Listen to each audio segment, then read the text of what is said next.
హైదరాబాద్లోని గవర్నమెంట్ స్కూల్స్లో పనితీరు మెరుగుపరిచేందుకు చర్యలు తీసుకోవాలని ప్రభుత్వాన్ని కోరారు కేంద్ర మంత్రి కిషన్ రెడ్డి.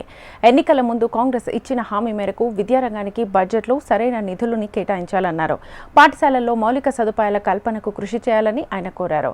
ప్రైవేట్ పాఠశాలలకు ధీటుగా పాఠాలు బోధించే శక్తి సామర్థ్యాలు ప్రభుత్వ టీచర్స్ దగ్గర ఉన్నాయన్నారు.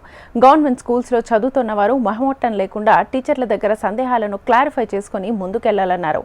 సికింద్రాబాద్ అసెంబ్లీ నియోజకవర్గం పరిధిలోని వివిధ ప్రభుత్వ స్కూల్స్ లో టాయిలెట్స్ క్లీనింగ్ మిషన్ ను పంపిణీ చేశారు కేంద్ర మంత్రి కిషన్ రెడ్డి. సికింద్రాబాద్ పార్లమెంట్ పరిధిలో కూడా హైదరాబాద్ నగరంలో కూడా అనేక శిథిలావస్థలో ఉన్నటువంటి ప్రభుత్వ పాఠశాలలు ఉన్నాయి. వాటన్నిటిని కూడా పునరుద్ధరించాల్సినటువంటి అవసరం ఉంది.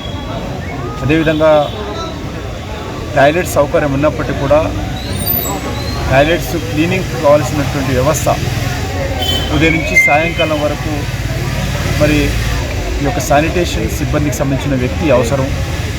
చిన్నపిల్లలు ఎక్కువగా టాయిలెట్ ఉపయోగించాల్సినటువంటి అనుభవం లేనటువంటి పిల్లలు స్లమ్స్ నుంచి వస్తారు కాబట్టి వాళ్ళు ఉదయం నుంచి సాయంకాలం వరకు ఒక వ్యక్తి లేకపోతే ఒకసారి క్లీన్ చేసినా కూడా మరో గంట సేపట్లో టాయిలెట్ల లోపలికి వెళ్ళి ఉపయోగించుకోలేనటువంటి పరిస్థితి ఏర్పడుతుంది.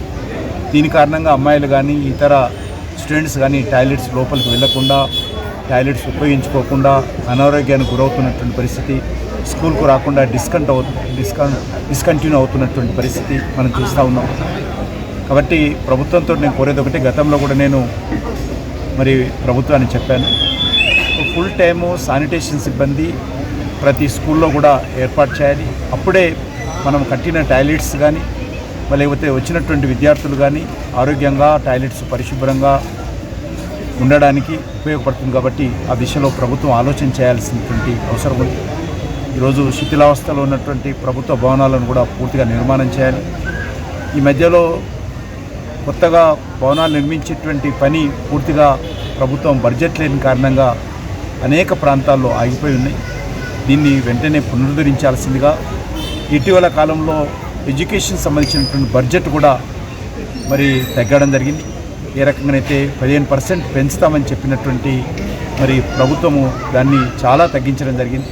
కాబట్టి పెంచడం సంగతి దేవుడెరగ, కానీ గతంలో ఉన్నటువంటి బడ్జెట్ను అదేవిధంగా ఏమాత్రం తగ్గకుండా మరి కొనసాగించాల్సిందిగా కోరుతాము. సికింద్రాబాద్ పార్లమెంట్ పరిధిలో కూడా